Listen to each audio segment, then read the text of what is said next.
Welcome. This is Kelly Fasterling with eXp Realty, and I have with me today Jason Kay. It is such an honor and a pleasure to have Jason with me. Thank you, Jason, for joining us. Hey, Kelly, thanks for having me on. This man has just an amazing background. He had a master's in mechanical engineering from Columbia, no doubt. He also has 35 patents under his belt, many of them at Bell Labs. And then he switched gears and joined his wife to help her manage her mega team at Keller Williams. So, talk to me a bit about that. You started as a mechanical engineer, bunch of patents. What would lure you into real estate? Job stability?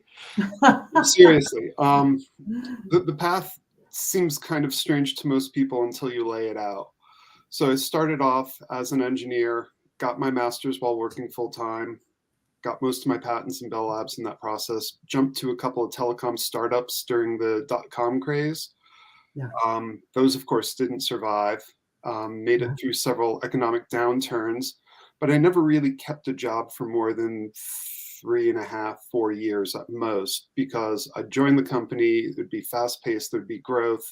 Sales didn't make their numbers, and well, I need to brush up my resume and go find something else because they're closing the division or selling it off or the company's closing, so on and so forth. So as I'm progressing along, I kept picking up skills. And some of those skills were project management. I actually got my PMP certification. Right. Then I started getting more and more into sales because I wasn't your typical engineer wanting to hide behind the computer. I was actually had a personality and wanted to talk. So An unusual engineer. very unusual. I'm not your typical engineer, which is why I'm not engineering anymore. People ask me if I miss it, and I go, not really, because when I take buyers out and walk them through the house, they inevitably go, oh, can I move this wall? I'd like to open this up. And it's like, well, let's look at the roof, because that would then let us determine, is it load bearing and what do you have to do? And they're like, yeah, probably will be pretty easy, but you still want to check with someone. So, Exactly. I'm still doing engineering, but not quite the same way. Anyway. Not the same fashion at all. So the PMP, the project management, that got me into inside sales. And I had my own company briefly for a little bit. I was doing all the engineering piece of it, trying to figure out some of the marketing, hired a marketing person who became my partner, who bought me out. And I have no idea what happened to the company after that. But anyway, my last corporate job I had was in this company that was an hour and a half from home. I had to drive through New York City to get to it. So that hour and a half could easily turn into 3 or 4 coming home. Exactly. Ended up staying out in Long Island during the week. And it was just, it wasn't that great. And when they started missing payroll, I was talking with Trish. She's like, well, you're already doing sales. You're already doing project management. That pretty much is real estate. Why don't you come work for me and help me on my team? So we said, sure. Now, in Facebook world, everything's all pretty and happy and unicorns and rainbows and all that. The reality is, if you ever talk to anyone who's worked with their spouse, there's a lot of, we need to figure out how this is going to work because our marriage is more important than a job. And right now, both are in trouble. So I was at Keller Williams at the time. I would talk to a whole bunch of executive assistants. How are you dealing with your spouse who's the team lead? And I'd pick up tips and tricks. Right. And eventually it was, okay, I'm not going to be the director of operations, which is where we thought I was going to end up. I'm going into sales. And Trisha's like, I'm doing the listings. Here, go deal with the buyers I don't want. I'm like, okay. So my first buyer, they called on a teardown that our builder had. And it was a brand new home. And they're like, surely this has got to be a mistake. You bought the home for $400,000. How could you possibly be selling it for 1.2 million? It's like, well, there's nothing left of the old house except the dirt. So like, okay, what are you looking for? Well, I ended up getting them as a buyer. It took me 9 months. I showed them 127 homes. The entire inventory turned over not once, but twice. So it was a very good learning experience on what not to do. And, from there, it was just sort of moving on and figuring things out, taking lots of classes. Obviously, some are better than others. Right. Some completely changed my real estate trajectory. Right. And, you know, one of those was a neurolinguistic programming class. Okay. It was how to talk to a buyer. The next one was we were trying to grow our team. So we were taking all these classes, and a big portion of them was DISC, giving the DISC assessment, understanding what it means, what the personality type is. It doesn't mean that you can't be what your DISC says you aren't. I proved that. I was an engineer for 18 years, and I'm not your typical DISC profile for an engineer. I Right. have a salesperson DISC profile. Big surprise there. Big surprise. So when you pull all that together, those two pieces allowed me to really understand where someone was coming from, and more importantly, how to communicate with them. Okay. Okay. And then I backed into setting expectations. Right. And between the two of those, that was like the goals that got me to where I am today in real estate. Well, and you and Trish, when you were with Keller Williams, you had a very large team and a very, very large production. Talk to me a little bit about some of those numbers. So when I joined the team, we probably were pulling in about 20 million, and we had 8 people on the team. Okay. When we left New Jersey and sold the team, which in itself is its own story, it was Trish, myself, and a part-time VA, and we were doing 42 million. With no other team members, just the No three. other team members. It was just us. Wow. Wow. That has got to be a lot of project management and oversight. Really, really good systems. Okay. That was a big part of it. It was also a lot of examination on what do we really need to do, what's absolutely critical. Okay. And a lot of the time-consuming stuff that we were paying people to do, we didn't really need to do it anymore. So it was the least sexy part of a business. It was going in and looking at your return on investment. Does it make sense to keep doing this? Does it make sense to keep blogging or blogging like we are? Yeah. When we analyzed where our business came from, most of it was repeat clients, customers, word of mouth. So it was, why are we putting stuff out there trying to fish for new leads? Why don't we nurture this massive database that we have? So that's what we did. Okay. Okay. And that, I mean, we were also working silly hours too. There wasn't really a work-life balance. It was work. Okay, we're going on vacation now, and then back to work. well, and no one to hand it off to particularly. Right. Now, your decision that between the two of you to go ahead and sell this business. Talk to me about that decision point for you. How did that evolve?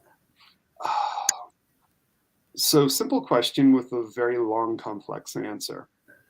In 2007, so right as the housing market was fully imploding, Trish owned a boutique business, brokerage, with, I think then it was 7 or 8 other partners, all women.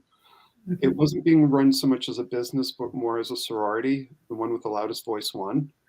And they called her the token business person.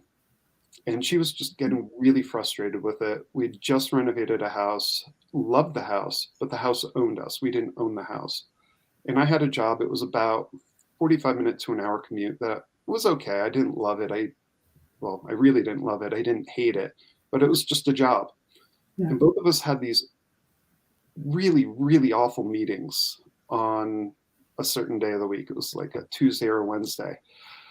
Side note, the local sushi place called Sushi Lounge had half-price martinis that night. And we would walk over because we knew we wouldn't be able to drive home. It wasn't a far walk, it was maybe a mile. But on more than one occasion, you have one, it's like, ooh, that's really tasty. Let me have a different one. And then you have a second one, so you have no judgment. Then you're like, should I have a third? Mind you, see comment about no judgment. And when you do that too many weeks in a row, it's like, what are we trying to escape from? Yeah. So we're like, all right, Trish had lived and started a real estate career in Boulder. It's like, let's go move to Colorado. It's like, all right, we did a road trip. We tried to figure out where we wanted to move in Colorado. It's like, well, Telluride's beautiful, and we can't really afford it because we're not multi-billionaires. Let's look around, and we fell in love with Crested Butte. So it's like, okay, how are we going to get here? So in '07, it was, all right, we basically sold the house we just renovated. It was either that or keep it for 10 more years. And we moved out to Crested Butte. We were there 2 lovely years. Absolutely loved it. Yes. Unfortunately, family obligations dragged us back to New Jersey. So it's like, all right, we'll be here for a couple of years and then move back out. 7 years later, we're like, we're going to die here if we don't do something about this. So it was very much a very specific decision on, do you want to move back out? Yes. Okay. How are we going to do that? So it was, how do we deal with the family piece that we still had to deal with? We have this business we took back over from those 2 years that we'd left. We'd grown it significantly. What are we going to do with this? How are we going to do it? We actually hired a coach who helped us through, and asking the right questions. What do you want to do with it? How do you want to do it? Why don't you sell it? It's like, sell it. You can sell a business. It's like, well, of course, people sell businesses all the time. Doctors do it.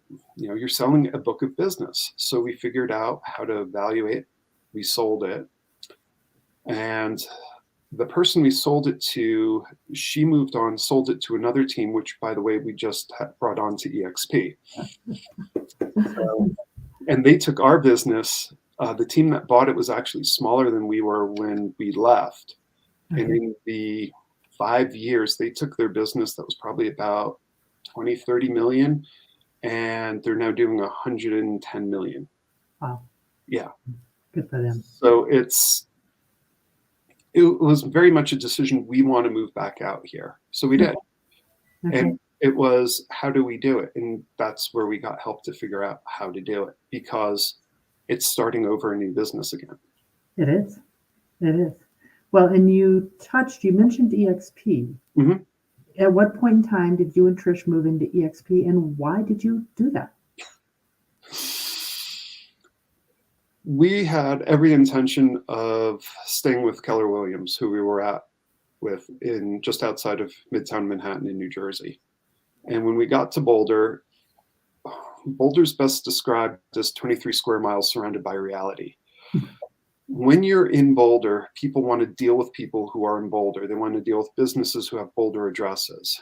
So we looked around. We didn't see a KW in Boulder. There was one town over in Longmont. We're like, that's not going to work. What happens if we set up a business office or something similar, a satellite office? So we started talking with some of our friends, and we learned the history of why there's no KW in Boulder. They first opened an office just before the market imploded, and beautiful office, and of course it failed because real estate slowed way down. Yeah. Then a second group, I'm sorry, I'm doing it backwards. That was the second group. The first group opened the office and just had it mismanaged. So when that second group was going, people had listings, and they walked in one day and it was, the office is closed. And they're like, what do you mean the office is closed? Where do I have my listings? What do I do with my license? So it got very ugly, and a lot of agents had really bad taste in their mouth from it. So it's like, do we really want to fight that uphill battle?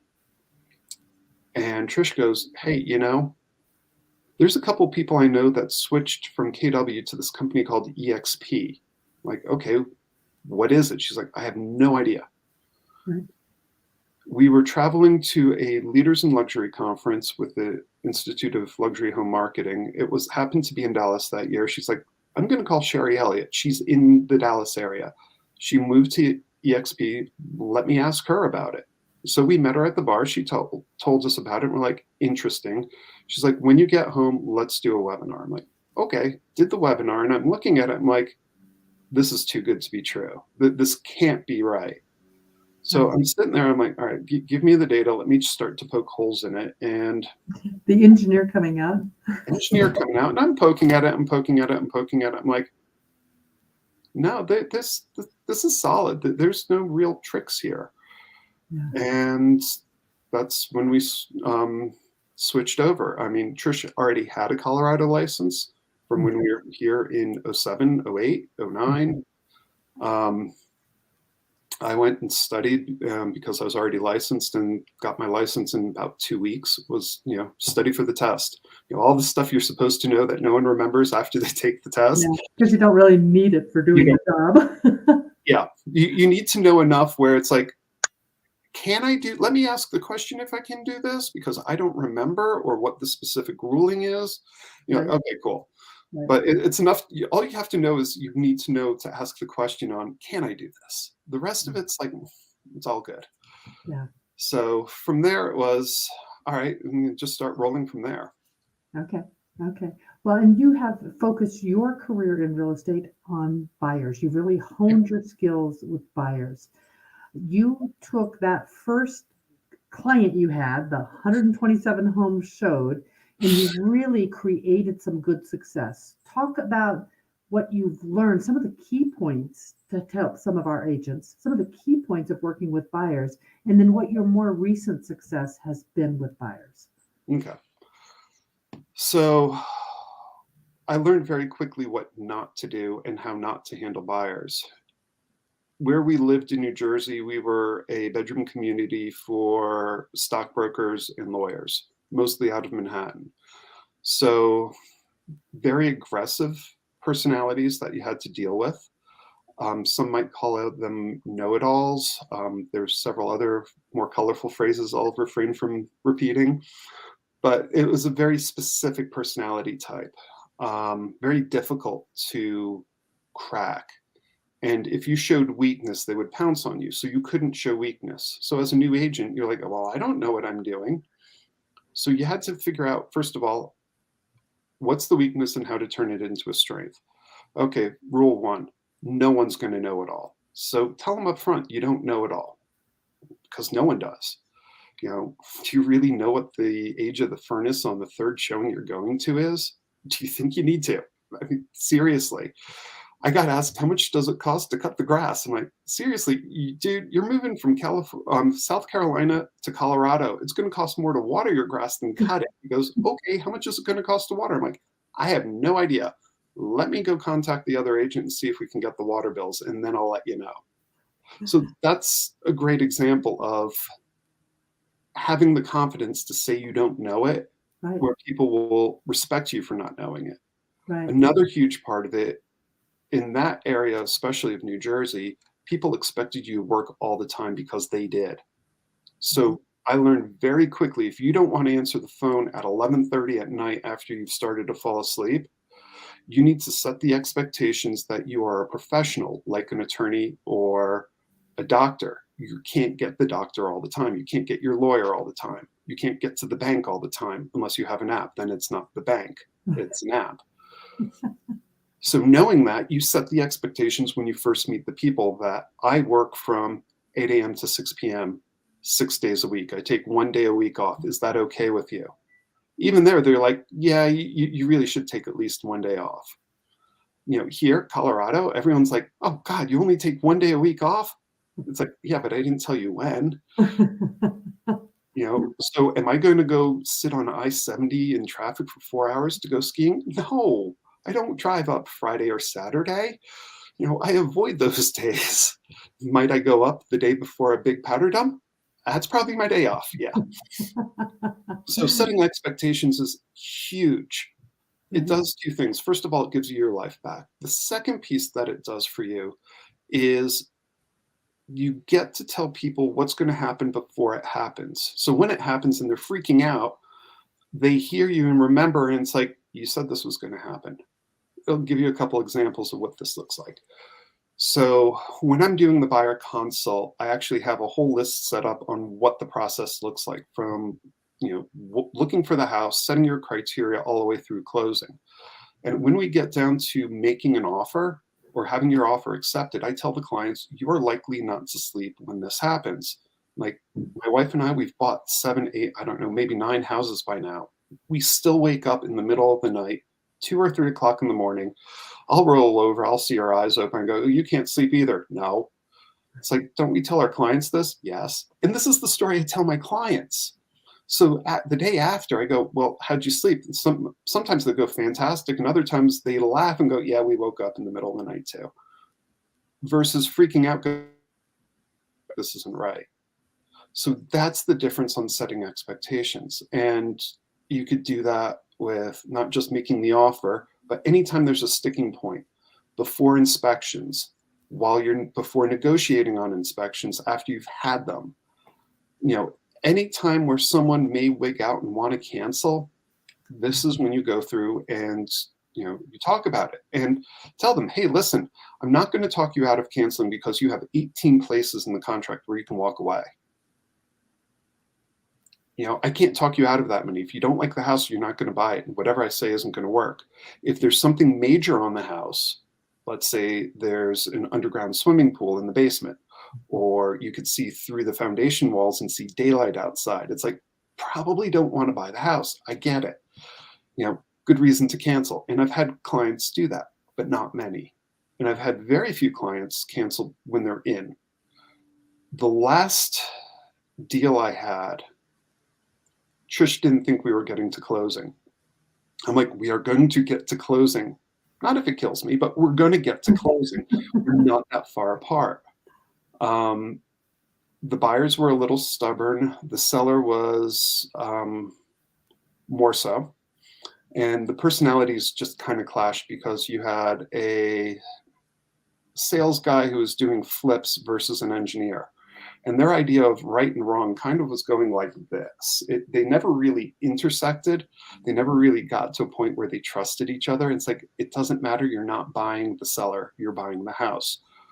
In this case, they wanted a view. I'm like, how many homes have you seen that are in your price point or even above it? Because I know you're looking above, that have the view, that back to a lake, that back to open space. And they're like, I'm like, how many? I'm like, how do you think you're going to find this again? Let's be honest here. I'm like, oh, by the way, what do you think's going to happen with interest rates?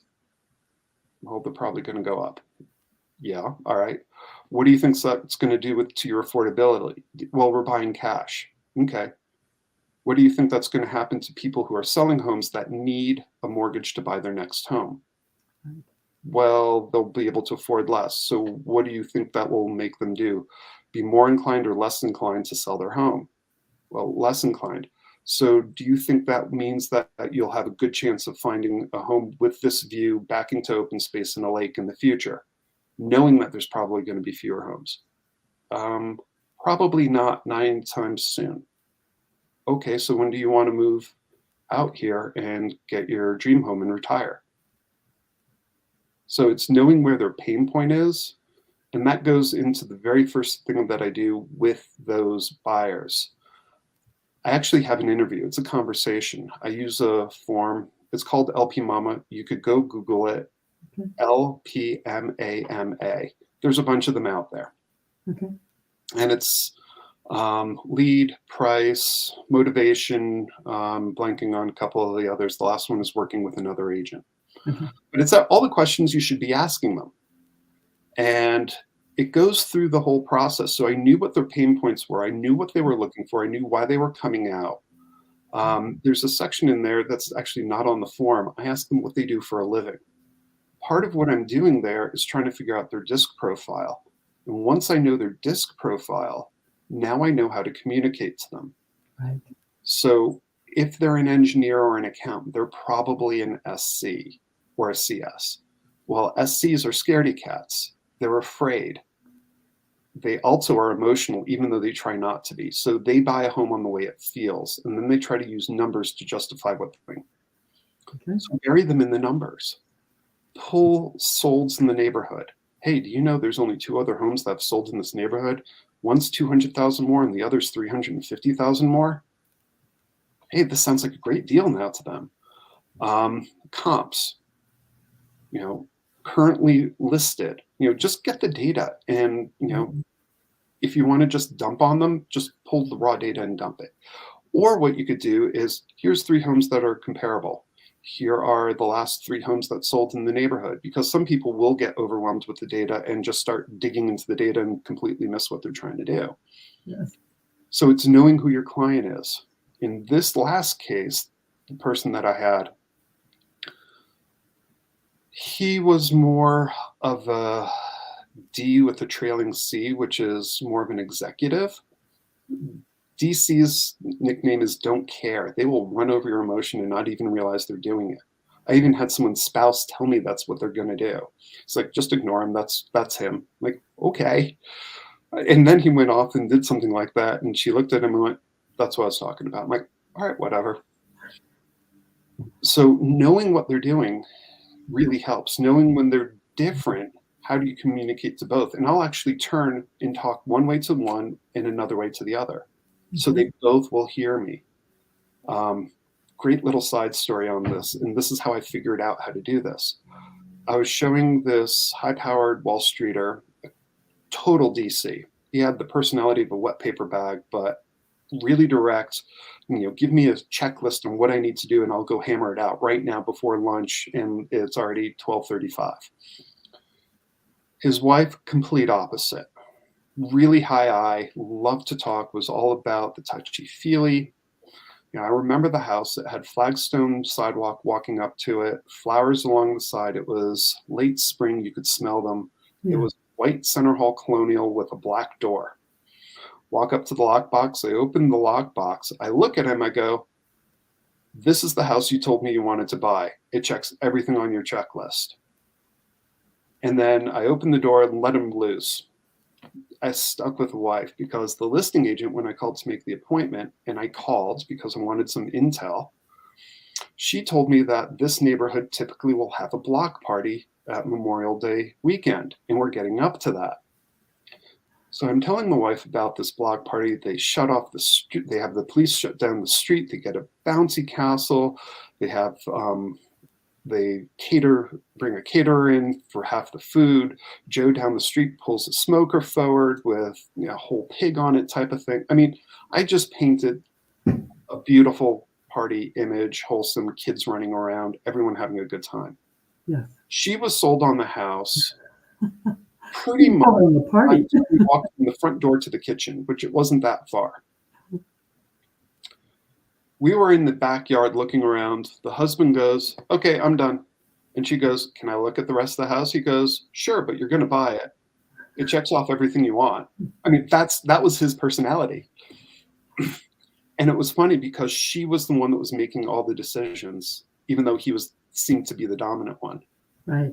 And we walk around the house. He's like, I really hate it when he's right. I love this house. He goes, great, let's go back to the office. How much do we have to offer? Let's write it up right now. I'm like, okay.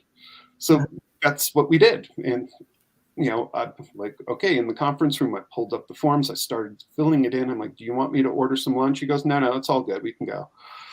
And we just pounded it out. And here's the offer. And, I emailed it to them. They pulled out their phones. They tapped and signed, and I called the agent, submitted the offer. Yeah. So that sort of got me onto the track of how to do a one and done. I took them out about 2 or 3 times, but I knew that house, when I saw it come up, was the one they wanted because it literally checked every single box they were looking for. So what started happening was an agent told me when I first started, one and done is a fluke. It happens infrequently. Go enjoy it when it does. Everyone gets 1 or 2 here and there. 35 of my last 37 buyer sides, I've taken them out once. That's amazing. There's an asterisk on that because the engineers, I'll take them out twice. And the very first time I take them out, I'm like, you are not buying something today. This is not a showing. I'm showing you what the process is going to look like. You cannot buy this house. So don't worry about it. I'm like, okay. Now, during the COVID insanity, a lot of times I didn't even show a house. And I learned how to do that strictly through reload clients because they're not always here. So it's like, okay, you pull out you call the agent. It's like, yeah, I've got a reload client. Can I do a live stream or a video of the house? Sure, go for it.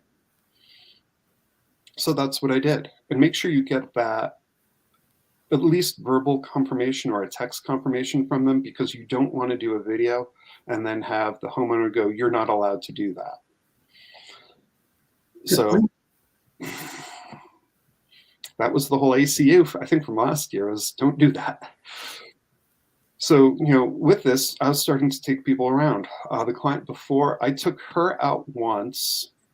We saw one home. She was an engineer, and there were 14 offers because we were still in the COVID insanity at this point.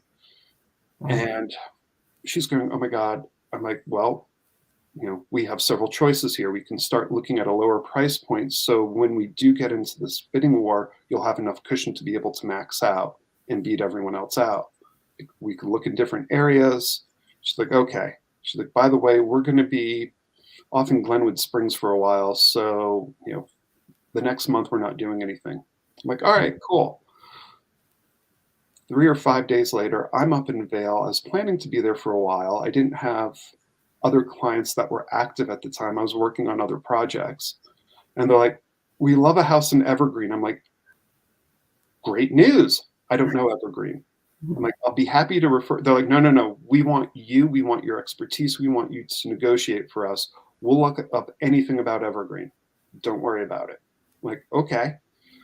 So I pulled their house. I pulled some comps. There were no comps. It was by far the least expensive home in the neighborhood by order of magnitude almost. And it was a flip. I'm like, all right, didn't think twice about it. We got it under contract, sight unseen. And part of it was in the listing, the agent said all offers due by Monday, 1 o'clock or whatever it was. Called the agent. He didn't pick up. I'm like, no surprise. I texted him. I went, is it a hard deadline? You're not accepting anything before Monday, or will you accept offers early? He goes, exact words, we will accept something if it knocks our socks off. Like, okay. So I told my client exactly what he said. We have to knock his socks off. They go, okay, the house is 560. Let's go in at 710. 560. Let's go in at 670. It was 110 over. I'm like, okay. They're like, you think that will knock his socks off? I'm like, probably, but I'm not going to say yes because I don't know. So we wrote it up. I sent it in. We had a short deadline.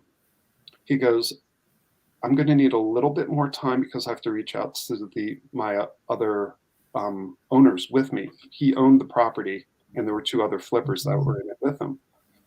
He got back to me 15 minutes later. He goes, yeah, that knocks our socks off. It's going to take a while for everything to get signed because one of them doesn't really have email access. I'm like, okay, that's cool. But we got it locked up. It had been on the market with showings for 1 day. And he had to cancel all the next day showings. I'm like, do you want me to call all the agents? He's like, no, I'll just turn it off and send out the blast email in the showing time. I'm like, cool. Yeah. But it's knowing what market you're in and what you have to do also helps. So to set that level of expectation and that trust, before we ever went and saw the first home, I was explaining what the market is and what it's likely going to do. So when we got there and my engineer client saw that, okay, it's been on this home, mind you, this was last year at the height of the insanity. Yeah. No inventory, lots of buyers trying to get in before rates went up. So it's like, all right, how many showings are there? I'm like, showing time's completely full. Like we're having overlaps. Right. You can see that. She's like, okay. So I texted the agent, any offers in hand? No. How many interested parties? She goes, at least 10 at this point. So I'm sharing that with my client. I'm not saying there's 10 offers in hand, and I'm explaining exactly what's going to happen because this was a hard deadline. Like she's likely to get 10 plus offers in the hour or 2 before the deadline. So we're going to be flying blind here, but this is what's likely going to happen. We're going to have to spend this much money. You're going to have to make an offer this far over. These are the conditions you're likely going to have to give them. And this is how we're going to have to move it to have a shot. And she's like, I can't go that high. I just don't have the money. I can't qualify. I'm like, okay. She's like, let's put it in. I'm curious. I want to see where we've ended up. We were 13 out of 14 offers. So that primed us for when this home came on in, outside of where they were looking in Golden, which was right on the edge of where I would go. I sold her friend a home. She's like, well, you must know the area. You sold him a home. I'm like, yeah, it's because we traveled there because we couldn't find what we were looking for where I typically sell. I'm like, but I sort of know that area. I'm like, I know nothing about this area where they're at. So once we got to that point, we already had built rapport. They already felt that I was an expert. And that's the key. Because when you get to that point, when you have a past client that raves about you to somebody else. And this guy did a wonderful sales job raving to her. He's like, oh my God, he completely laid out what we needed to do, how we needed to do it. He knew exactly what was going to happen. He knew exactly what we could push for and what we couldn't. And I made him do something and he said it wasn't going to work and it didn't work. And now I know. So when he says this, you need to do this and not that, that's what you got to do. And he was hounding on her for 6-9 months. So every time they met, it's like, my house just went up $20,000 more. Oh my God, I'm so happy. She's like, I can't buy yet because whatever reason. She was selling a house. She had stock options that had matured. There were a couple of reasons. So having that conversation, having someone else do all the heavy lifting already makes you have a much easier transaction. Right. And asking them to do that, those clients at the closing table, I even tell them during the buyer consult, hey, listen, when we're at the closing table, I'm going to ask you for 2 names of people that are friends with you who are either going to want to buy or sell in the next year or two. Right. So you got to bring those to the closing table. Right. Ask for the referrals. And also when you get clients under contract, when it's really hard, ask for a review at that point. You don't have to wait until it closes.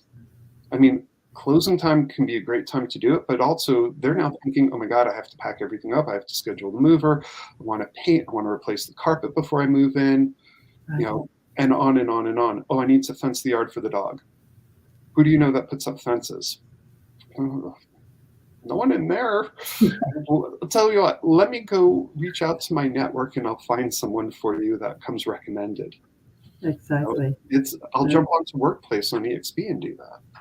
So yeah. Well, and as you and Trish have shifted in EXP, that's been a journey for you too, and you've really created some awesome success. Talk to me about the team that you're on, the Freedom Team. Tell me a little bit about that. Okay, so if you remember, we talked with Sherry Elliott in Dallas, and she is our sponsor. Well, she has made enough through her profit share and through her stock options that she has retired. So we were pretty listless, and we found the Freedom Team and asked to be adopted. And I'm finding that you can actually do that with different teams out there once they're big enough. And what we did specifically was, listen, I know that it costs you guys money. We want to be cognizant of that. We don't want to be a drain on you. But we're also looking to build our own team. And as we do that, we will start financially contributing and becoming one of the founders, because the Freedom Team isn't just one person and their team or their downline. It's multiple people. It's 4 people, I believe, 5 that make up the core of the Freedom Team. So once you have that, it's like, well, we could create another layer to that and grow it significantly and add into it, not just financially, but also contributing. I teach a class about buyers and how to get them under contract in EXP world. I'm now a success coach and I'm expanding that training further. Yay. So with that, I can give this back to the group. And I actually did a training just before the Christmas break. Yeah. So KW was really good about having a culture of giving, but the culture I saw in our office was the top agents would never share everything because you would be a competitor. Okay. In EXP, I'm teaching people that are in Tennessee, in the Carolinas, in Florida, in California, in Texas. None of these people are direct competitors. Oh, wait, I'm teaching people in Boulder. I'm doing something live coming up. I'm doing a virtual class coming up. Well, aren't I teaching my competitors? Yeah, but the reality is I'm also an owner of the company. I own stock. I have quite a bit of stock, actually. It's really nice. So when these people do well, it helps the bottom line of the company, which helps the stock, which means I don't have to sell all the time. So I'm actually starting to transition out of the role of selling, becoming more of the mentor coach. Trish is in the team building role of it. And are we still working with clients? Absolutely. Are we actively seeking these clients out? Not so much. We're working with friends, family, investors, repeat clients. Right. So it's allowing us to work less and make the same amount of money. And ultimately, we're going to make a lot more money in residuals by doing it. Well, and you've mentioned that you've become a success coach. Mhm. EXP often talks about being a personal development company that happens to do real estate. Talk to me a bit about being a success coach. What does that mean? How does that look? So, a success coach is part of the Success brand, Success Magazine. The brand itself has been around for 100+ years at this point. So, what that means is I'm not just a real estate coach, I'm not just a buyer's agent coach. I'm combining multiple disciplines. So, there's a little bit of life coaching that goes into this, there's a little bit of real estate coaching, a little bit of business coaching. Because as much as you try, you can't neatly take your life, cut it in half, and go, this is my business piece, this is my personal piece. When you're making a huge push on your business side, it's going to affect your personal life. Either you're going to have less time, it could put stress on your relationships, but being cognizant that it's there really helps because you can plan and set those expectations ahead of time. There's that setting expectations again. So you can have the conversation before things get rough. So when it's getting rough, you have the support to help push you through versus failing. And that's a huge difference. Right. The other thing that I noticed, they limit the number of people that can go through the training per training cycle. They do that for a very good reason, and that's to make sure everyone can be involved and active. And it's a smaller group. So it's not like being in a lecture hall with 800 people. There's only 40 people in this group. So as you're going through with it, they're also looking to see who's going to be the best people that could be on the team as a success coach. Many of the people were doing this just to coach their own group and offer coaching to their own team as a benefit. It's Mhm. something we do. We actually are bringing an agent on. Um, she's going to transition at the end of the month because she's got a closing coming up. And I won't get into why that's important, but she's going to get some coaching directly from me in order to help excel her forward. Right. And that's going to make all the difference in her career. Mhm. So, yeah, you have this interesting dynamic that I've never seen anywhere else, even in startups, where everyone is there and will help each other. And even if you don't have a direct link to that person, let's say in their downline where they gain financially, Right. most people will still go out of their way to help you because it benefits them in the long run because it helps drive up that stock price, which, by the way, you don't have to buy the stock. It's given to you upon your first closing of your anniversary every year. And there's other ways you could do it too. Right. So Right. it really, really helps incentivize people to really push forward. So you're sitting here in a real estate company, Hmm. getting real estate commissions, Yep. getting stock for Yep. everything that you do, Yep. being able to get overrides on team members, Yep. and also being a coach that has an attraction arm of what, 80, 90,000 agents? Hmm. What a reach. And the coach section also has its overrides. So, of all the coaches that I've ever worked with, I can go reach out to them and go, hey, if you join the success team, I'll get an override on their piece as well, the same way I get an override on the agents that I bring Oh, in. wow.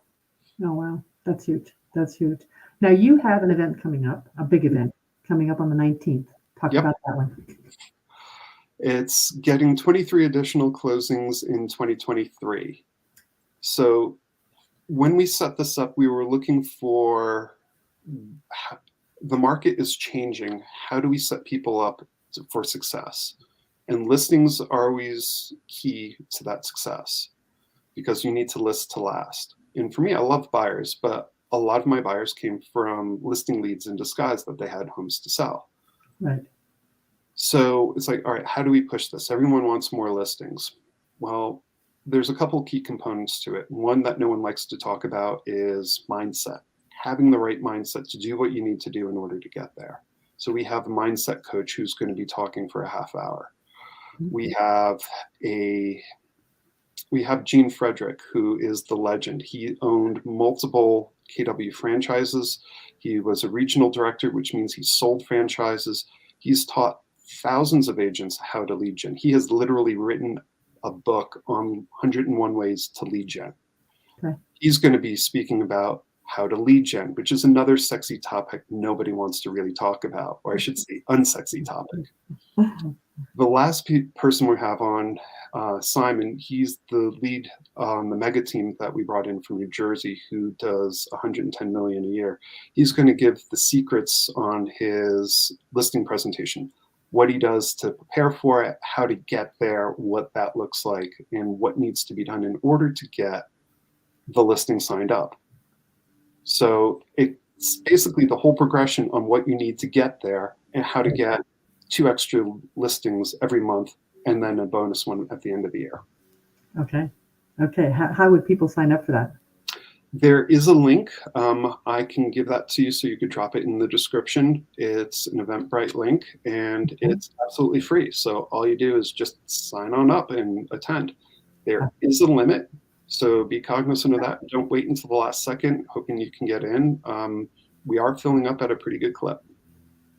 Well, and I have to ask one more question, Jason, because I really wanted to ask it in the beginning. Okay. It's been on my mind.